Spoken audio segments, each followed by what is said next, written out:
Bienvenidos a la Biblia Católica en un año. En el nombre del Padre, y del Hijo, y del Espíritu Santo. Amén. Noviembre 4. Libro de Daniel, capítulo 1. El tercer año del reinado de Joaquim, rey de Judá, llegó a Jerusalén Nabucodonosor, rey de Babilonia, y la sitió. El Señor entregó en sus manos a Joaquim, rey de Judá, y una parte de los objetos de la casa de Dios. Nabucodonosor los llevó al país de Senaar, y depositó los objetos en el tesoro de su Dios. El rey ordenó a Aspenaz, jefe de sus eunucos, que seleccionara entre los israelitas de estirpe real o de familia noble, a algunos jóvenes sin ningún defecto físico, de buena presencia, versados en toda clase de sabiduría, dotados de conocimiento, inteligentes y aptos para servir en el palacio del rey, a fin de que se los instruyera en la literatura y en la lengua de los caldeos. El rey les asignó para cada día una porción de sus propios manjares y del vino que él bebía. Ellos debían ser educados durante 3 años, y al cabo de esos años se pondrían al servicio del rey. Entre ellos se encontraban Daniel, Ananías, Misael y Azarías, que eran judíos. Pero el jefe de los eunucos les puso otros nombres. A Daniel lo llamó Beltasar, a Ananías, Sadrac, a Misael, Mesac, y a Azarías, Abed-Negó. Daniel estaba decidido a no contaminarse con los manjares del rey y con el vino que él bebía, y rogó al jefe de los eunucos que no lo obligara a contaminarse. Dios hizo que él se ganara el afecto y la simpatía del jefe de los eunucos. Pero éste dijo a Daniel: Yo temo a mi señor el rey, que les ha asignado la comida y la bebida. Si él llega a ver el rostro de ustedes más demacrado que el de los jóvenes de su misma edad, ustedes harían peligrar mi cabeza delante del rey. Daniel dijo al guardia a quien el jefe de los eunucos había confiado el cuidado de Daniel, Ananías, Misael y Azarías: Por favor, pon a prueba a tus servidores durante 10 días, que nos den legumbres para comer y agua para beber. Compara luego nuestros rostros con el de los jóvenes que comen los manjares del rey, y actúa con tus servidores conforme a lo que veas. Él aceptó la propuesta, y los puso a prueba durante 10 días. Al cabo de esos días, se vio que ellos tenían mejor semblante y estaban más rozagantes que todos los jóvenes que comían los manjares del rey. Desde entonces, el guardia les retiró los manjares y el vino que debían tomar, y les dio legumbres. Dios concedió a estos 4 jóvenes ciencia e inteligencia en todo lo referente a la literatura y la sabiduría, y Daniel podía entender visiones y sueños de toda índole. Al cabo de los días que el rey había fijado para que le fueran presentados los jóvenes, el jefe de los eunucos los llevó ante Nabucodonosor. El rey conversó con ellos, y entre todos no se encontró ningún otro como Daniel, Ananías, Misael y Azarías. Ellos permanecieron al servicio del rey, y en todo lo que el rey les preguntó sobre cuestiones de sabiduría y discernimiento, los encontró 10 veces superiores a todos los magos y adivinos que había en todo su reino. Así continuó Daniel hasta el primer año del rey Ciro. Palabra de Dios. Te alabamos, Señor. Eclesiástico, capítulo 23. Versículos del 1 hasta el 14. Señor, Padre y dueño de mi vida, no me abandones al capricho de mis labios ni me dejes caer por culpa de ellos. ¿Quién aplicará el látigo a mi pensamiento y a mi corazón, la disciplina de la sabiduría, para que no se perdonen mis errores ni se pasen por alto mis pecados? Así no se multiplicarán mis errores ni se sobreabundarán mis pecados, ni caeré ante mis adversarios, ni mi enemigo se burlará de mí.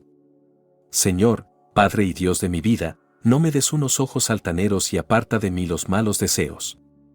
Que la sensualidad y la lujuria no me dominen, no me entregues a las pasiones vergonzosas. Escuchen, hijos, cómo se educa la lengua, el que observe esto no caerá en el lazo. El pecador se enreda en sus propias palabras, el maldiciente y el soberbio caen a causa de ellas.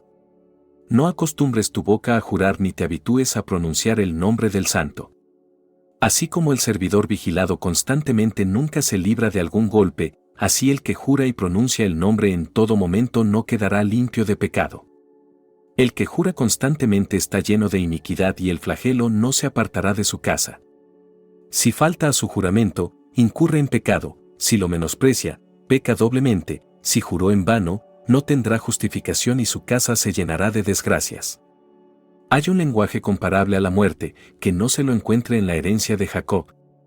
Los hombres buenos están alejados de todas esas cosas, que ellos no se revuelquen en los pecados.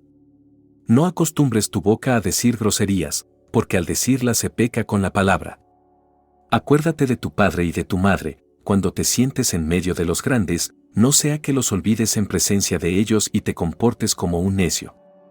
Porque entonces preferirías no haber nacido y maldecirías el día de tu nacimiento. Gloria al Padre y al Hijo y al Espíritu Santo. Como era en el principio, ahora y siempre, por los siglos de los siglos. Amén. Carta a los Hebreos, capítulo 3.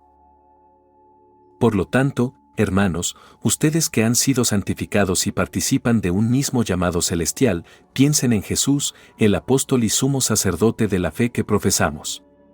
Él es fiel a Dios, que lo constituyó como tal, así como también lo fue Moisés en toda la casa de Dios. Porque él fue considerado digno de una gloria superior a la de Moisés, en la misma medida en que la dignidad del constructor es superior a la de la casa. Porque toda casa tiene su constructor, y el constructor de todas las cosas es Dios.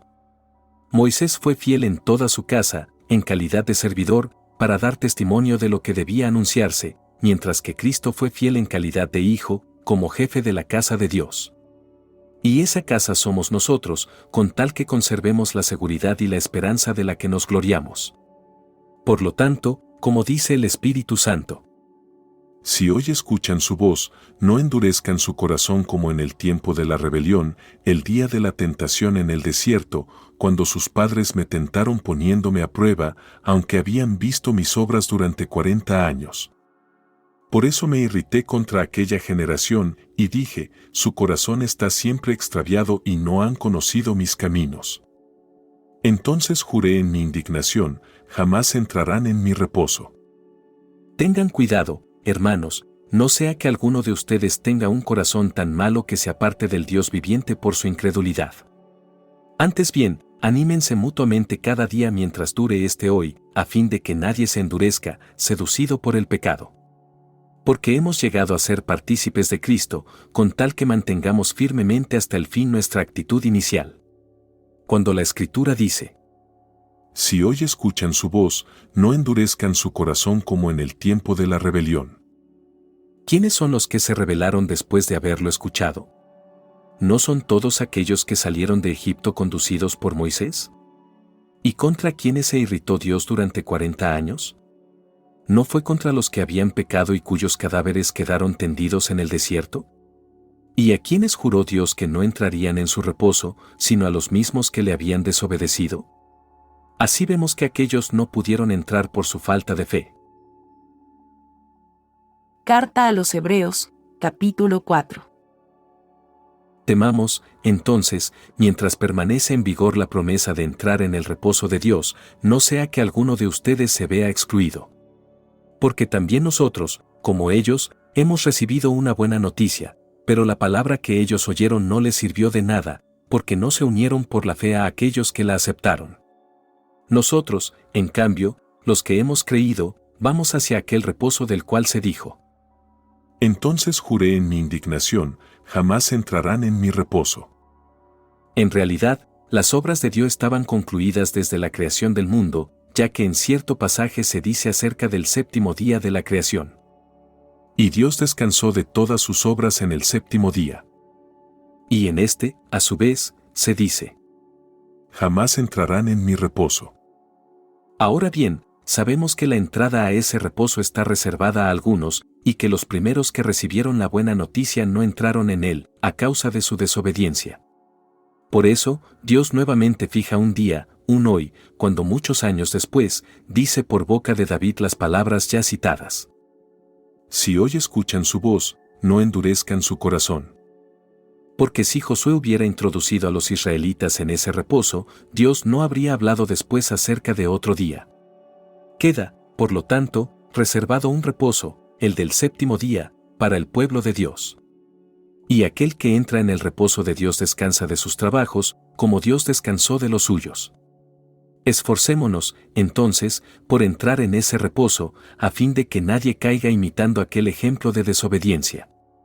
Porque la palabra de Dios es viva y eficaz, y más cortante que cualquier espada de doble filo, ella penetra hasta la raíz del alma y del espíritu, de las articulaciones y de la médula, y discierne los pensamientos y las intenciones del corazón.